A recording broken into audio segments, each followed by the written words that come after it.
बातें बताना चाहता हूं। मोरक्को बहुत छोटा सा देश है, लेकिन जब ब्राजील को हराया तो शायद ब्राजील ने कभी सपने में भी नहीं सोचा होगा कि मोरक्को से हम हार जाएंगे। मेसी की अर्जेंटीना को जब सऊदी अरब ने हराया तो अर्जेंटीना ने कभी सोचा भी नहीं होगा कि सऊदी अरेबिया हमें इस तरह से हरा सकता है करके। लेकिन ये दोनों टीम्स, चाहे वो मोरक्को हो या सऊदी अरेबिया, जब मैदान में उतरे होंगे, उन्होंने पिछले 5 सालों से लगातार मेहनत कर रहे हैं ये सोचकर कि हम उतरेंगे तो हम जीतेंगे करके।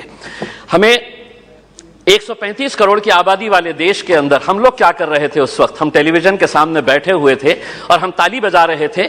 खिलाड़ी कोई और था मैदान के अंदर, लेकिन हम खुश हो रहे थे कि देखिए कितना अच्छा गेम हो रहा है करके। उसमें हमें अफसोस इस बात का होना चाहिए कि 135 करोड़ की आबादी वाले देश के अंदर हमने 11 फुटबॉल खिलाड़ियों को तैयार नहीं किया। उस दिन सारे देश ने इस बात का चिंतन किया और हमने भी सोचा, यकीनन आपने भी सोचा होगा कि कहीं ना कहीं कुछ हमारी खेल नीतियों के अंदर कुछ बदलाव लाने की जरूरत है, वरना 135 करोड़ देश की आबादी अगर हम एक टीम तैयार नहीं कर रहे हैं तो कुछ ना कुछ कहीं ना कहीं गलत हो रहा है। इस बात का एहसास हुआ है और शायद वही एहसास को लेकर आज हम सभी लोग यहां पर इकट्ठा हुए हैं।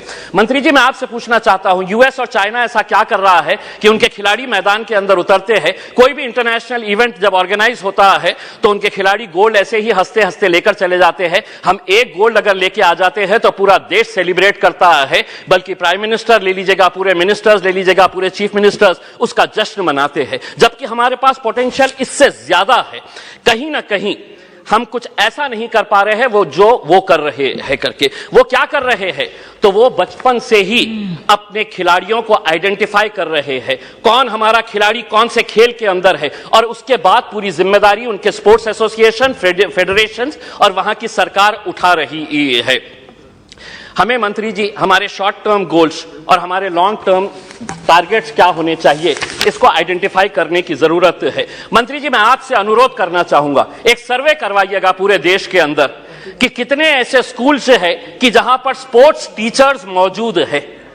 पूरे देश के अंदर, चाहे वो प्राइवेट स्कूल्स हो या गवर्नमेंट स्कूल्स है, स्पोर्ट्स टीचर्स कितने स्कूल्स के अंदर है। एक सर्वे करवाइएगा कि कितने स्कूल्स के अंदर प्लेग्राउंड्स मौजूद है। एक सर्वे करवाइएगा कि अगर ग्राउंड मौजूद है तो स्कूल के अंदर क्या एक फुटबॉल है, एक क्रिकेट का किट है, एक रेसलिंग का मैट है, क्या वहां पर बास्केटबॉल के लिए कोई सुविधा है। एक सर्वे करवा लीजिएगा पूरे देश के प्राइवेट, और तब आपको पता चलेगा कि हम लोग अगर खेलों के अंदर पीछे है तो इसकी वजह क्या है।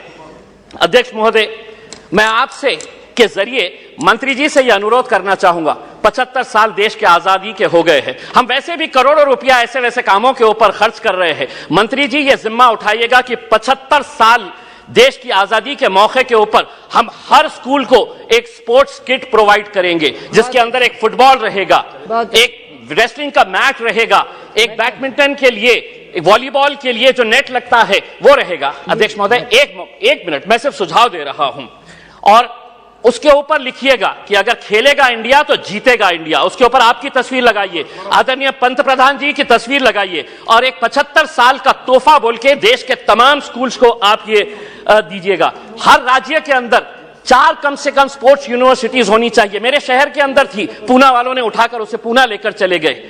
हम जमीन ढूंढते रह गए और उन्होंने कहा कि नहीं, हम पूना लेकर चले जाएंगे। 4 स्पोर्ट्स यूनिवर्सिटी, जिसका फोकस एरिया यही होना चाहिए, sports education, sports management, sports science, sports research और स्पोर्ट्स न्यूट्रिशन।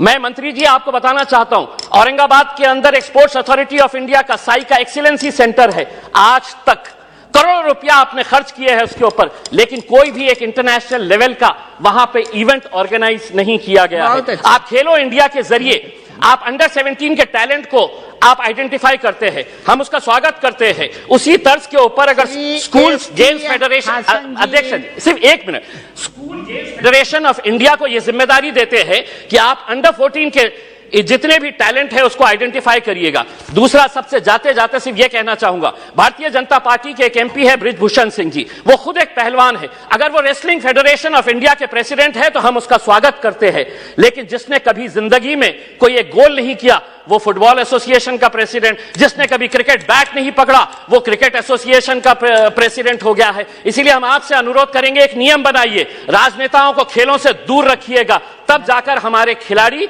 दुनिया के ऊपर राज करेंगे। बहुत बहुत धन्यवाद। श्री एस टी हासन जी, बहुत बहुत